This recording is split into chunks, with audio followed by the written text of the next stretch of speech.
पनवेल उरण तालुक्यातल्या शेतकरी आणि ग्रामस्थांचा जिव्हाळ्याचा विषय म्हणजे नैना प्रकल्पातल्या अडचणी. अर्थसंकल्पीय अधिवेशनामध्ये नैनाचा विषय त्या ठिकाणी मांडला गेला.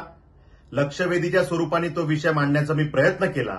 सरकारचं लक्ष याकडे वेधून घेतलं आणि या प्रकल्पातल्या एकंदरीत त्रुटी काय आहेत, शेतकऱ्यांच्या ग्रामस्थांच्या भावना काय आहेत आणि त्यांना आर्थिक अडचणीत आणण्याचं काम कशा पद्धतीनं झालंय हा विषय त्या ठिकाणी मांडला गेला.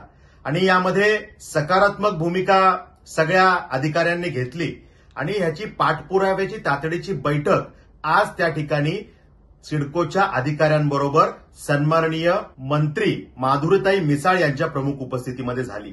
आणि त्यामध्ये या सगळ्या विषयांची चर्चा करण्यात आली की आमच्या शेतकऱ्यांच्या घरावरती इतर कोणाची तरी 40% प्लॉट टाकण्याचं काम त्या ठिकाणी झालंय. त्या ठिकाणी शेतकऱ्यांच्या घरांवरती अम्युनिटीचे प्लॉट किंवा गार्डनचे ग्रीन स्पेसेस प्लॉट हे त्या ठिकाणी टाकले गेलेत. जे प्रकल्प जी घरं त्या ठिकाणी प्रकल्पातून टीपीएस मधून वगळली गेली आहेत त्यांच्या त्या ठिकाणी बांधकामांना नियमित करण्याचा प्रश्न आहे. त्याला यूडीसीपीआर मधल्या कंजेस्टेड एरियासाठीच्या तरतुदी लागू झाल्या पाहिजेत यासाठीची माझी मागणी असेल किंवा पुनर्विकासाबाबत त्या ठिकाणी एफएसआय वाढवून द्यायचा विषय असेल.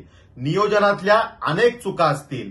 शेतकऱ्यांच्या घरांना रस्त्यात जाणाऱ्या घरांना त्या ठिकाणी मोबदला देण्याच्या विषयामध्ये सिडकोचं धोरण काय अशा अनेक विषयामध्ये विस्तृत चर्चा झाली आणि सकारात्मक त्या ठिकाणी उत्तरं या सिडको प्रशासनाकडनं आलेली आहेत.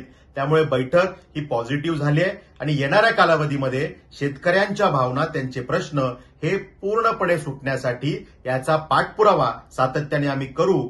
आजची बैठक ही नगरविकास राज्यमंत्री माधुरीताई मिसाळ यांच्या प्रमुख उपस्थितीमध्ये खूप सकारात्मक झाली आणि त्यामुळे मला वाटतं की एक चांगली सुरुवात या माध्यमातून झाली आहे. येणाऱ्या कालावधीमध्ये शेतकऱ्यांच्या अडचणी सोडवून किंवा त्या भागातले असलेले खरेदी विक्रीचे रजिस्ट्रेशनचे विषय जे थांबलेत ते त्या ठिकाणी सुरू करण्याच्या संदर्भात चांगले निर्णय काय करता येतील यासाठी सातत्याने मी पाठपुरावा करणार आहे.